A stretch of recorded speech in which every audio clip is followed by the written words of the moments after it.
Bonsoir, je me présente le pasteur Louis Lombardo et très heureux de vous retrouver pour des émissions On a tous besoin. Et ce soir, nous allons aborder comme sujet l'harmonie dans le couple.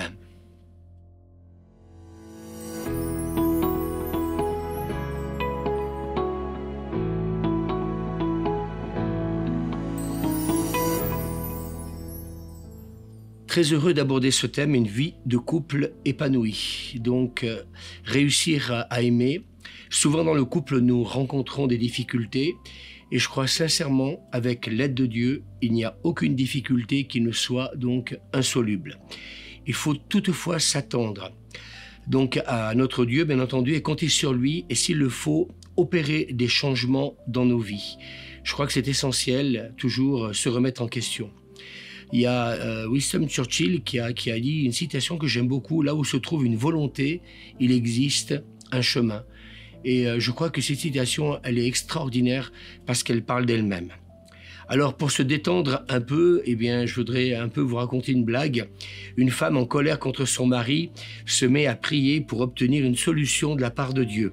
Et dans sa prière, elle dit « Seigneur, je te prie de bien vouloir prendre mon mari avec toi dans le ciel, sinon c'est moi qui te l'envoie. » Voilà un peu pour résumer un peu parfois les conflits qui peuvent exister dans la vie maritale. Alors nous ne devons surtout pas oublier que le mariage est une institution divine qui rentre bien sûr dans le plan de Dieu. Dans le livre de la Genèse, au chapitre 2, au verset 24, il est écrit « C'est pourquoi l'homme quittera son père et sa mère et s'attachera à sa femme, et ils deviendront une seule chair. » Je voudrais peut-être rajouter simplement une chose. Je me suis rendu compte que parfois, couper le cordon ombilical entre les parents et leurs enfants est quelque chose de compliqué.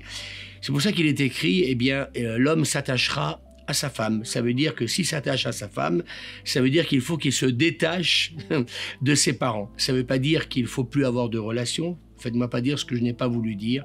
Mais en même temps, c'est ce que je disais dernièrement, un mariage que nous avons célébré, je disais à la maman, oui, votre fils a quitté le nid, mais en même temps, sachez que s'il a épousé sa femme, c'est pour vivre une vie heureuse et qu'il vous faut l'accepter. Et elle me disait, monsieur le pasteur, vous avez raison. Le mariage, c'est un don d'amour qu'il faut construire chaque jour, un choix pour la vie, un acte d'extrême confiance, bien sûr. Il faut, bien entendu, s'aider à croître. Une harmonie qui a besoin de temps, et les choses ne se font pas du jour au lendemain. De constance, bien sûr, je répète, de confiance et de fidélité pour se réaliser. Un engagement qui implique des responsabilités réciproques. J'ai bien dit réciproques. Un oui, bien sûr, qui doit durer pour toute la vie. Unique, indissoluble et ouvert à la vie. Il est indispensable, bien sûr, de bâtir son couple sur l'amour.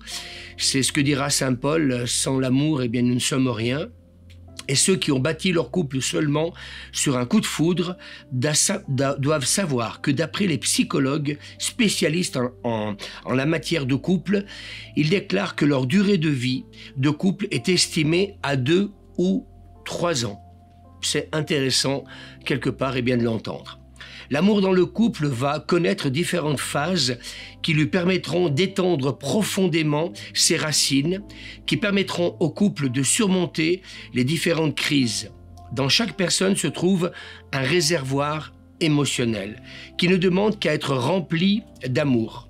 Quand la personne dans le cadre du couple se sent aimée, elle se développe normalement et connaît l'épanouissement dans le cadre du couple. Et c'est extrêmement important de veiller à ce que justement on entretienne et que le couple entretienne leur histoire d'amour.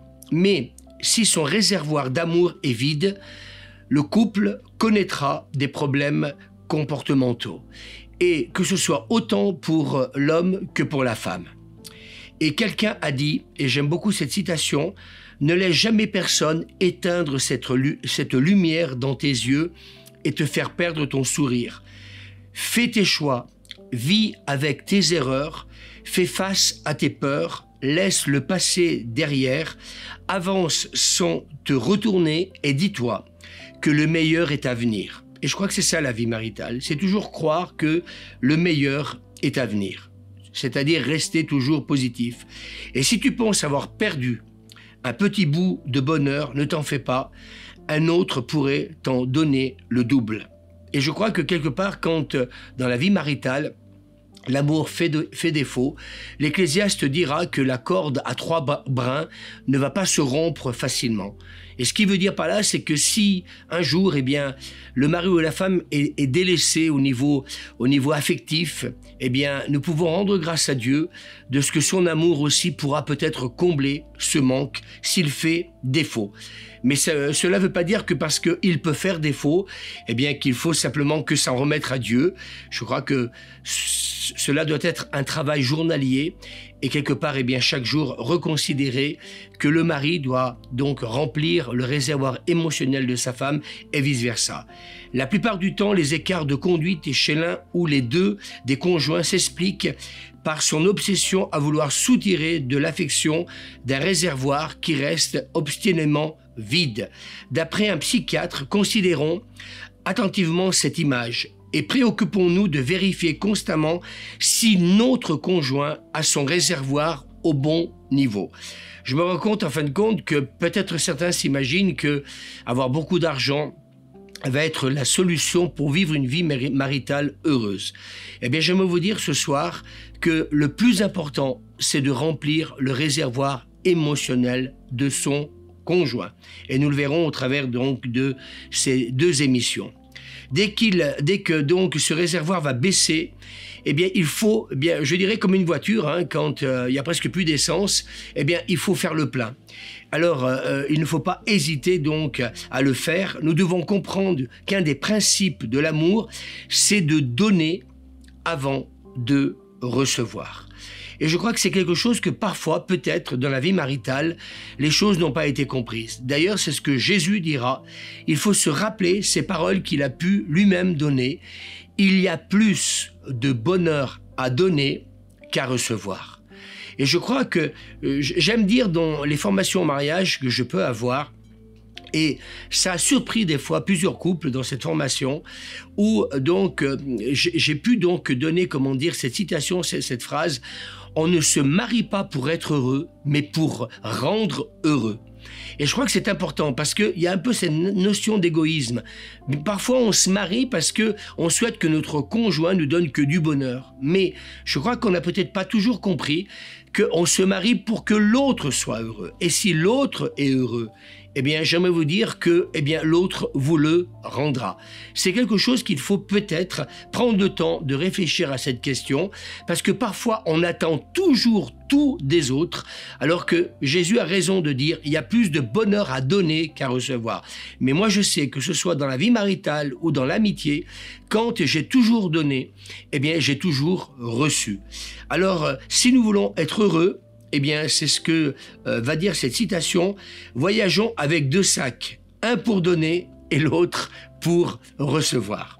L'amour est altruiste, c'est-à-dire qu'il se soucie du bien d'autrui d'une manière désintéressée. Et je crois que c'est ça aussi la vie maritale. Pour réussir dans le mariage, c'est toujours se soucier du bien-être de l'autre. Et si nous voulons que la vie nous sourie, eh bien, il faut aussi lui apporter une pointe de bonne humeur. Et je crois que c'est important. Je crois que ce texte biblique dans l'évangile de Jean, chapitre 3, verset 16, est parlant, car Dieu a tant aimé le monde qu'il a donné son Fils unique. Vous voyez, c'est parce que Dieu a aimé qu'il a donné. Il n'a pas attendu qu'on l'aime le premier pour nous manifester son amour. Je continue la fin du verset parce qu'il fait du bien. Il a donné son Fils unique afin que quiconque croit en lui ne périsse point, mais qu'il ait la vie éternelle. Alors, donner vient du grec didomi, c'est-à-dire payer, accorder, faire, remettre, permettre, offrir. Voilà, c'est ça vraiment, donner, offrir, apporter. Et puis donc, apporter le meilleur que l'on puisse donc avoir. Alors, bien sûr que quelqu'un a dit que les accompagnants travaillant dans des services de soins palliatifs ont dit quelque chose d'important dans les hôpitaux. Ils racontent que l'une des questions, et c'est intéressant, quelque part, eh bien, de le dire, qui hante donc le plus souvent les mourants, dans ceux qui, bien entendu, sont mariés. Et celle-ci ai-je réussi à aimer? C'est quand même étonnant que le monde médical puisse donc donner cette information. Et cette question, eh bien, oui, peut-être qu'elle paraît peut-être simpliste, mais je pense que peut-être, oui, si quelqu'un a été marié 30 ans, 40 ans, 50 ans et plus, ben peut-être que cette question, eh bien, si ils l'ont remarqué, donc le monde médical, ai-je réussi à aimer? Alors peut-être n'attendons pas d'être en fin de vie pour aimer son conjoint au quotidien.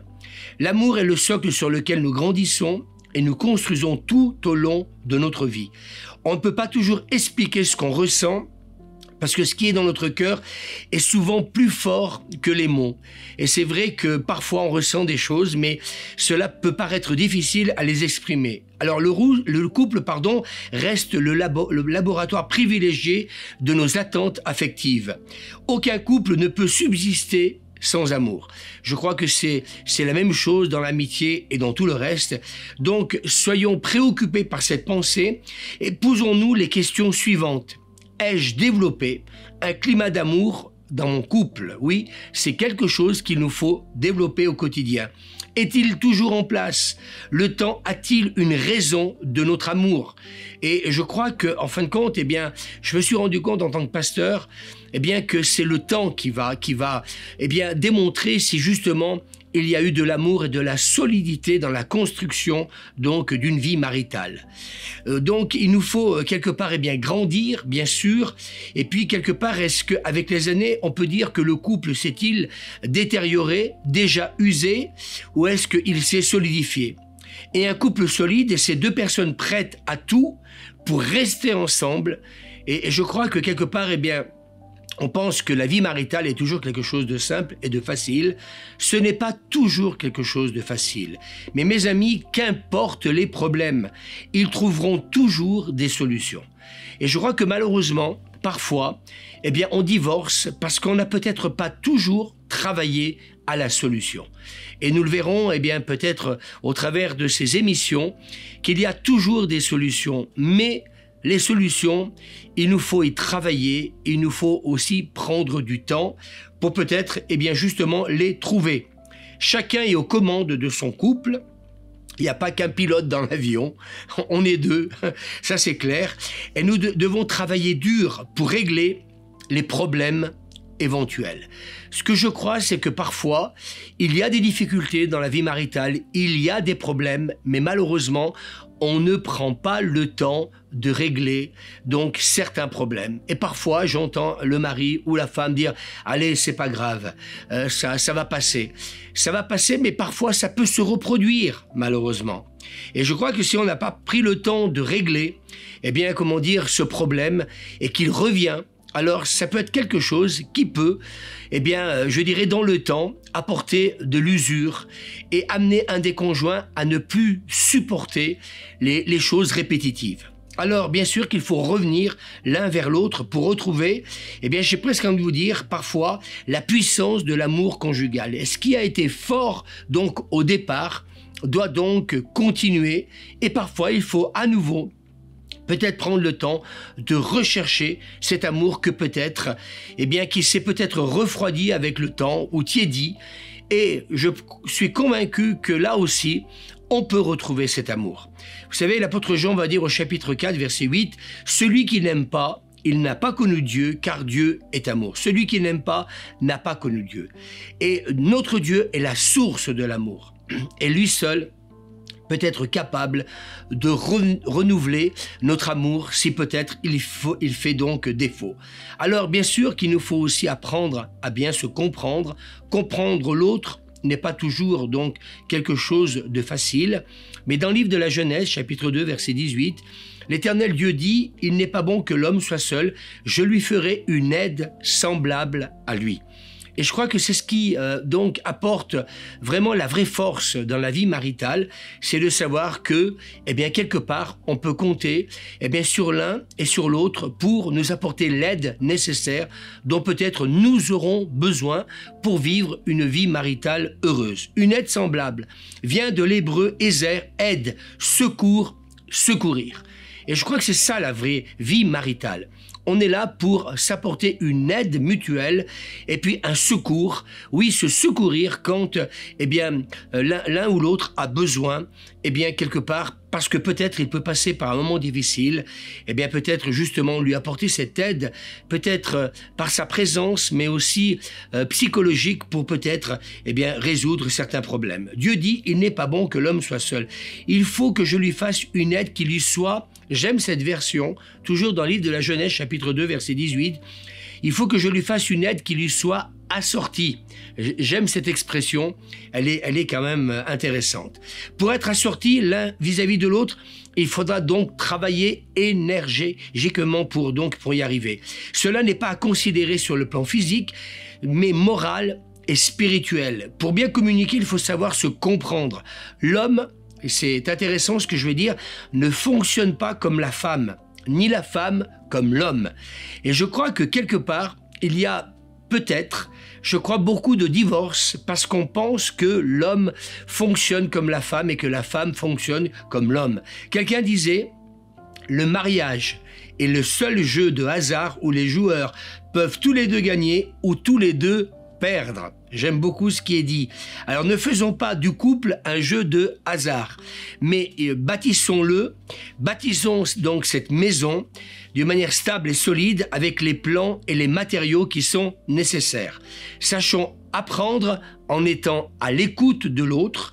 C'est quelque chose qui est extrêmement important dans une société malheureusement, où malheureusement chacun court après le temps. Mais l'importance, c'est aussi d'écouter. Pour bien se comprendre, il faut saisir comment l'autre fonctionne et quelles sont ses attentes. Alors, les voici classées par priorité. Les attentes de la femme, l'affection, c'est la chose essentielle. C'est de cette manière-là que la femme fonctionne. Après, j'ai noté la conversation. Vous savez que les femmes aiment que l'on puisse prendre du temps pour parler avec elles. Bien sûr, l'honnêteté et donc un esprit ouvert, le soutien financier. C'est ce que la Bible nous dit. Et bien entendu que c'est déjà au mari. Bien sûr, à l'époque où nous vivons, le mari et la femme travaillent, peut-être pas toujours, il y a encore des femmes qui ne travaillent pas. Mais ce qui est important, c'est quelque part le soutien financier qui doit déjà commencer par l'homme.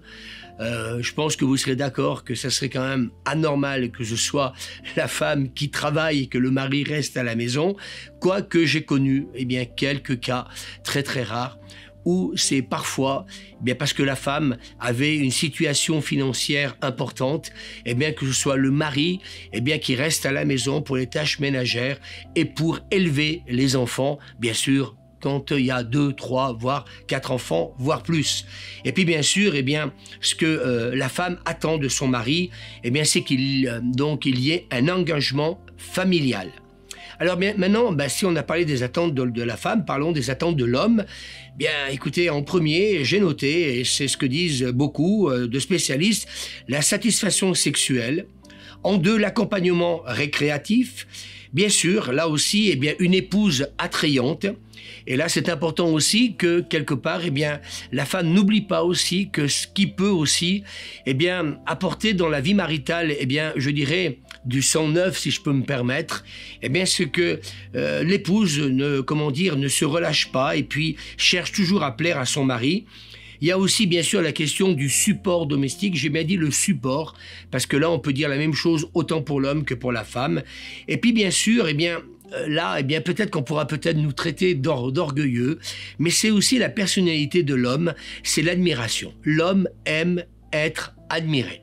Alors, vous les femmes qui m'écoutez et qui allez m'écouter, écoutez, cela ne vient pas de moi, c'est un peu ce que disent les spécialistes, mais je crois qu'on peut dire, sans vouloir frustrer personne, que cela peut aller dans les 2 sens. Comme ça, au moins, j'aurai peut-être pas un courrier ou une lettre qui fera de moi donc quelqu'un de misogyne. Donc, on comprend mieux pourquoi il y a tant de divergences, de malentendus et d'incompréhension entre la femme et l'homme. C'est comme si on ne parlait pas la même langue.